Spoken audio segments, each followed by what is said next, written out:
2024 ఆంధ్రప్రదేశ్ సార్వత్రిక ఎన్నికల్లో మరొక కీలక నియోజకవర్గం కాకినాడ రూరల్. తూర్పుగోదావరి జిల్లాలో పవన్ కళ్యాణ్ పోటీ ఉండడంతో ఇక్కడ ఉన్న అసెంబ్లీ నియోజకవర్గాలన్నీ కూడా ఒక ఉత్కంఠభరితమైన ఎన్నికలు సాగుతున్నాయి. కాకినాడ రూరల్ ఈసారి జనసేన తీసుకోవడంతో అక్కడ మరింత రాజకీయాలు వేడెక్కుతున్నాయి. మరి ఈసారి ఈ ప్రాంతం నుంచి ఎవరు గెలపోతున్నారు, ఇక్కడ ఓటర్లు ఎవరి వైపు మొగ్గు చూపిస్తున్నారు, గతంలో కాకినాడ రూరల్ హిస్టరీ ఏంటి, బలాబలాలేంటి ఓసారి పరిశీలిద్దాం. కాకినాడ రూరల్ నియోజకవర్గానికి వెళ్దాం. ఇక్కడ ఉన్న మండలాలు కరప, కాకినాడ రూరల్, కాకినాడ మున్సిపల్ వార్డులు 66, 70. ఇక ఓటర్ల విషయానికి వస్తే పురుషులు 1,29,698 కాగా స్త్రీలు 1,31,596 మంది, ట్రాన్స్జెండర్స్ 11 మంది. మొత్తం ఓట్ల సంఖ్య 2,61,305 మంది ఓటర్లు ఈసారి తమ ఓటు హక్కును వినియోగించుకోబోతున్నారు. ఇక రాజకీయ సామాజిక చరిత్రను ఒకసారి పరిశీలిద్దాం. తాళ్లరేవు నియోజకవర్గం రద్దు 2009లో కాకినాడ రూరల్ ఏర్పడింది. ఇక 8 సార్లు కాపులు, 2 సార్లు శెట్టి బలిజ, 3 సార్లు ఎస్సీలు ఈ నియోజకవర్గంలో గెలుపొందారు. ఇక తాళ్లరేవుగా ఉన్నప్పుడు చిక్కాల రామచంద్రారావు 5 సార్లు ఇక్కడి నుంచి గెలుపొందారు. కాకినాడ రూరల్గా మారాక కురసాల కన్నబాబు 2 సార్లు ఇక్కడ విజయాన్ని సాధించారు. ఇక 55 పైగా ఓటర్లు కాపులు, శెట్టి బలిజలే. 55% కాపులు, శెట్టి బలిజలే ఇక్కడ ఓట్ బ్యాంక్ ఉంది. ఇక సామాజిక ముఖ చిత్ర విషయానికి వస్తే కాపు 30%, శెట్టి బలిజ 26%, ఎస్సీ 14%, మత్స్యకార 10%, ఇతర కులాలు 20% ఓటర్లుగా ఇక్కడ ఉన్నారు. ఇక 2014 విషయానికి వస్తే ఎవరెవరు బరిలో ఉన్నారు, ఎవరికి విజయం వచ్చింది. 2014లో తెలుగుదేశం పార్టీకి ఇక్కడ పట్టం కట్టారు.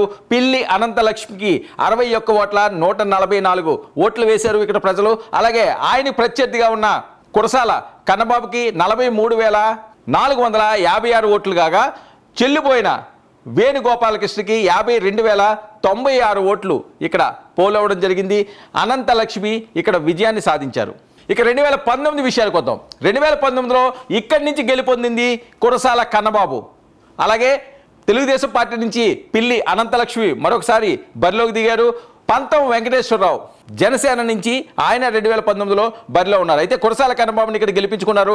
74,068 ఓట్లు కన్నబాబుకు రాగా అనంతలక్ష్మికి 65,279 ఓట్లు వచ్చినాయి. అలాగే పంతం వెంకటేశ్వరరావు, పంతం నానాజీ అంటారు, ఆయనకి 40,001 ఓటు వచ్చింది. 2019లో వైఎస్ఆర్సీపీ ఇక్కడ విజయం సాధించింది. ఇక ఈసారి బరిలో ఎవరెవరు ఉన్నారు?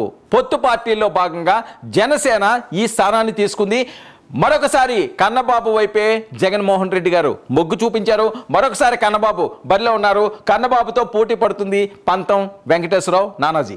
ఇక వైఎస్ఆర్సీపీ అభ్యర్థికి కలిసి వచ్చే అంశాలను ఒకసారి పరిశీలిద్దాం. జర్నలిస్టుగా ఉండి పీఆర్పీతో రాజకీయ ప్రవేశం చేయడం, ఎమ్మెల్యేగా 2 సార్లు ఎన్నిక కావడం, 2014లో స్వతంత్ర అభ్యర్థిగా పోటీ 27% ఓటు శాతాన్ని కూడా ఈయన సాధించుకోవడం జరిగింది.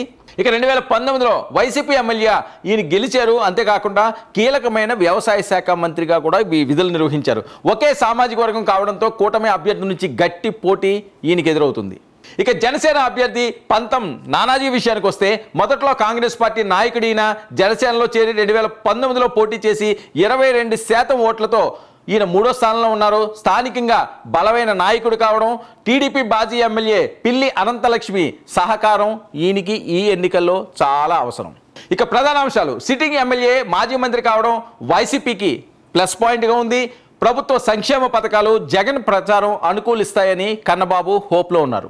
ఇక పోటీదారులిద్దరూ కాపులే కావడం ఓట్లు చీలే అవకాశం కూడా స్పష్టంగా కనిపిస్తుంది.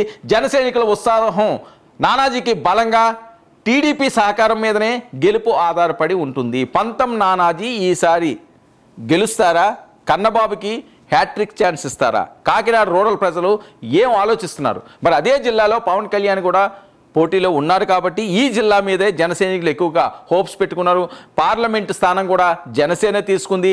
ఆ హోప్ మీద పొత్తు పార్టీల్లో ఉన్న సహకారంతో ఖచ్చితంగా నేను గెలుస్తాను అని నానాజీ భావిస్తున్నారు. మరి చూద్దాం, పంతం నానాజీ వైపు ఇక్కడ ఓటర్లు మొగ్గు చూపిస్తారా, లేకపోతే కురసాల కన్నబాబును మరోసారి గెలిపించుకుంటారా?